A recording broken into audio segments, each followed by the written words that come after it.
Hi students, நீங்கள் O level exam எழுதி முடித்த இந்த சமயத்தில் உயர்தர வகுப்பிற்கு செல்ல இருக்கின்றீர்கள்.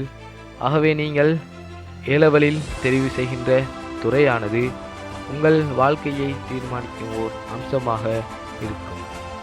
ஆகவே நீங்கள் தெரிவு செய்கின்ற துறையானது உங்கள் விருப்பத்திற்கு மாத்திரம் இருப்பது சிறந்தது. ஓலெவல் எக்ஸாமானது ஒரு மாணவிகளின் திறமைகளை மதிப்பிடுவோர் எக்ஸாமாக மாத்திரம் காணப்படுகின்றது.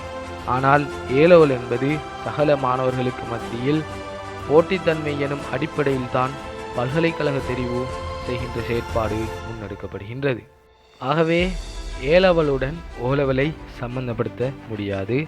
எனவே பொதுவாக ஓலெவலில் 3C 3S சித்தி பெற்றிருந்தால் அவர் ஏலெவல் படிப்பதற்கு தகுதியானவர் ஆவார். அத்துடன் அவர் ஆர்ட்ஸ் ஸ்ட்ரீமோ அல்லது கொமர்ஸ் ஸ்ட்ரீமோ அல்லது டெக்னாலஜியோ இந்த ஸ்ட்ரீமில் மாத்திரம்தான் அவர் படிக்கலாம் என்று இல்லை. சாதாரணமாக 3C 3S பெற்றவர் ஓலெவலில் சித்தி பெற்றவர் ஆகிவிடுவார். ஆகவே அவர் ஏலெவலில் எந்த ஒரு ஸ்ட்ரீமையும் தெரிவு செய்ய முடியும், சயின்ஸையும் தெரிவு செய்ய முடியும். ஏனென்றால் ஏலெவல் என்பது ஒரு மாணவனின் முழு விடாமுயற்சியில் தங்கியுள்ள ஒரு காரணியாகும். உதாரணமாக சொல்ல போனால் ஓலெவலில் சாதாரண சித்தி பெற்றவர் பொதுவாக 3C 3S அல்லது 4C 5S இப்படி சாதாரணமான நிலையில் ஓலெவலில் பெறுபேறு பெற்றவர் ஏலெவலில் அவரது விடாமுயற்சியின் காரணமாக 3A எடுத்து நல்ல நிலைக்கு செல்லக்கூடிய சந்தர்ப்பம் இருக்கின்றது. அத்துடன் ஓலெவலில் 9A எடுத்தவர்கள் 8AB எடுத்தவர்கள் ஏலெவலில் 3F எடுக்கக்கூடிய சந்தர்ப்பமும் இருக்கின்றது. ஏலெவல் என்பது ஒரு மாணவனின் விடாமுயற்சியில் தங்கியுள்ள ஒரு காரணி. அதனால் ஓலெவலையும் ஏலெவலையும் நாம் இங்கு சம்பந்தப்படுத்த முடியாது. ஏலெவல் என்பது ஒரு மாணவனின் விடாமுயற்சி. ஆகவே நாம் இன்று பார்க்க இருக்கின்ற காணொளி ஏலெவலில் பல்வேறு மாணவர்கள் ஏலெவலில் பல்வேறு துறைகளுக்கு செல்ல விரும்புவார்கள். சிலர் MBBS ஆகணும், சிலர் பொறியியல் இன்ஜினியரிங் போவதும், இப்படி ஒவ்வொரு மாணவர்களுக்கும் ஒவ்வொரு குறிக்கோள் ஆசைகள் இருக்கும். ஆகவே அதுக்கேற்றது போல் நாம் ஏலெவலில் தமது துறைகளை தேர்ந்தெடுப்போம். ஆகவே இன்று நாம் பயோ சயின்ஸ் ஸ்ட்ரீமை தெரிவு செய்யும் மாணவர்களுக்காக இந்த காணொளியை நாம் ஏற்பாடு செய்திருக்கிறோம். இப்போது நாம் வீடியோவின் முக்கிய பகுதிக்கு செல்வோம். சயின்ஸ் ஸ்ட்ரீமானது பொதுவாக 2 பிரிவுகளாக வகைப்படுத்தப்படுகின்றது. ஒன்று பயோ சயின்ஸ், அடுத்தது ஃபிசிக்கல் சயின்ஸ். இந்த ஃபிசிக்கல் சயின்ஸை பற்றிய வீடியோ நாம் எதிர்வரும் நாட்களில் அப்லோட் செய்வோம். இப்போது நாம் பயோ சயின்ஸை பற்றி பார்ப்போம். பொதுவாக ஏலெவலில் நாம் 3 பிரதான பாடங்களை நாம் தெரிவு செய்வோம். அதன் அடிப்படையில் நாம் தெரிவு செய்த இந்த பயோ சயின்ஸில் தெரிவு செய்கின்ற பிரதான 3 பாடங்களை பார்த்தோம் இருந்தால் பயாலஜி, இந்த பாடம் முழுமையாக உயிரியல் சம்பந்தமான ஒரு பாடப்பிறப்பாக காணப்படுகின்றது. அடுத்தது 2வதாக கெமிஸ்ட்ரி, ரசாயனவியல், இது கைத்தொழில் சம்பந்தமாகவும், அடுத்தது கெமிக்கல் ரியாக்ஷன் அதுகள் சம்பந்தமான ஒரு பாடப்பிறப்பாக காணப்படுகிறது. இதற்கு பதிலாக ICTயும் ஒரு பாடமாக இருக்கலாம். இது கணினி சம்பந்தமான ஒரு பாடத்துறையாக காணப்படுகிறது. 3வதாக ஃபிசிக்ஸ் அல்லது எக்ரிகல்ச்சர், இது 2ல் ஒன்று நம்ம எடுக்கலாம். இந்த ஃபிசிக்ஸான இந்த பௌதிகவியலானது எமது அன்றாட வாழ்வில் நடக்கின்ற பௌதிகவியல் சம்பந்தமான ஒரு பாடப்பிறப்பாக காணப்படுகின்றது. அதாவது ஃப்ளைட் பறக்கிறது தத்துவம், அல்லது ஹெலிகாப்டர் பறக்கிற தத்துவம், நியூட்டன் லோ, இது சம்பந்தமான ஒரு பாடப்பிறப்பாக காணப்படுகின்றது. எக்ரிகல்ச்சர் இது பயிர்ச்செய்கை, அதாவது கைத்தொழில் நடவடிக்கைகள், இது சம்பந்தமானது. அடுத்த உயிரியல், இது சம்பந்தமான ஒரு பாடப்பிறப்பாக காணப்படுகின்றது. ஆகவே இந்த பயோ சயின்ஸ் ஸ்ட்ரீமை நான் தெரிவு செய்தது ஏலெவல் பாஸ் ஆகி யூனிவர்சிட்டி போய் அங்கே டாக்டர் ஆகணும், MBBS ஆகணும் என்ற கனவின் அடிப்படையிலாக இருந்தால், நாம் இங்கு தெரிவு செய்கின்ற இந்த 3 பாடத்தில் பயாலஜி, கெமிஸ்ட்ரி, ஃபிசிக்ஸ் 3 பாடமும் கட்டாயமாக ஏலெவல் பரீட்சையில் எழுதியிருக்க வேண்டும். அவ்வாறாக இருந்தால் மாத்திரம்தான் இந்த மருத்துவத்துறைக்காக வேண்டி பல்கலைக்கழகத்துக்கு விண்ணப்பிக்க முடியும். ஆகவே இங்கே ஃபிசிக்ஸ் பாடத்துக்கு பதிலாக எக்ரிகல்ச்சர் பாடம் எடுக்க முடியாது.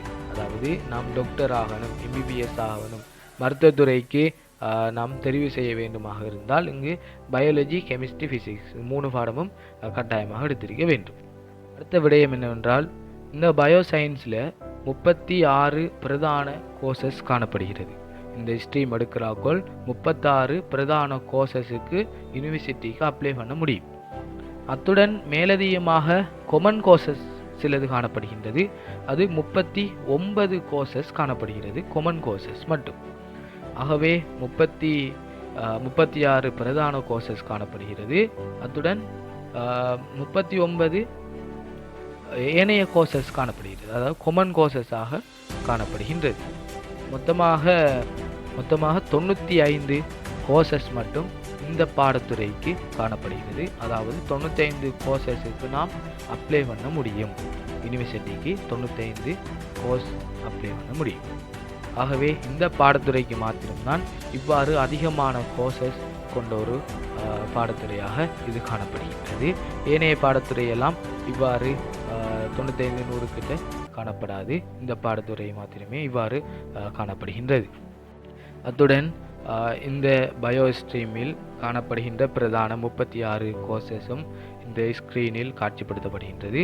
அதனுடன் அந்த கோர்சஸ் அமைந்துள்ள யூனிவர்சிட்டியின் பெயர்களும் அதனுடன் வழங்கப்படுகின்றது. ஆகவே இந்த துறையில் காணப்படும் பிரதான 36 கோர்சஸில் நம்மளுக்கு இந்த 36 கோர்சஸ் நம்மளுக்கு கிடைக்கல. ஆனால் நம்ம யூனிவர்சிட்டி போகணும், ஏதோ ஒரு துறை, ஏதோ ஒரு கோர்ஸு கூடாக யூனிவர்சிட்டி போகணும் என்கிறார்கள். மேலதிகமாக 39 கொமன் கோர்சஸ் காணப்படுகிறது. இந்த பாடத்துறைக்கு 39 கொமன் கோர்சஸ் காணப்படுகிறது.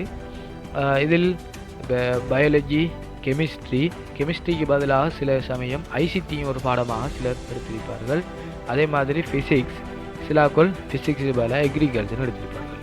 இவ்வாறு தமது திறமைக்கேற்ப அந்த பாடத்துறையை சிலர் எடுத்திருப்பார்கள். அதன் அடிப்படையில் நாம் இங்கே பார்க்கும் விடயமானது அந்த கொமன் கோர்ஸில் வந்துட்டு 39 கொமன் கோர்ஸ் காணப்படுகிறது. இந்த கோர்சஸ் பெயர்கள் இந்த ஸ்க்ரீனில் காட்சிப்படுத்தப்படுகிறது. இந்த காட்சிப்படுத்தப்படுகின்ற இந்த கொமன் கோர்சஸில் சில கோர்சஸ் நாம் யூனிவர்சிட்டிக்கு அப்ளை பண்ணுறதாக இருந்தால் சில தகமைகளை பெற்றிருத்தல் வேண்டும். அதாவது இதில் ஐசிடி பாடம் ஒரு கொமன் கோர்ஸாக காணப்படுகிறது.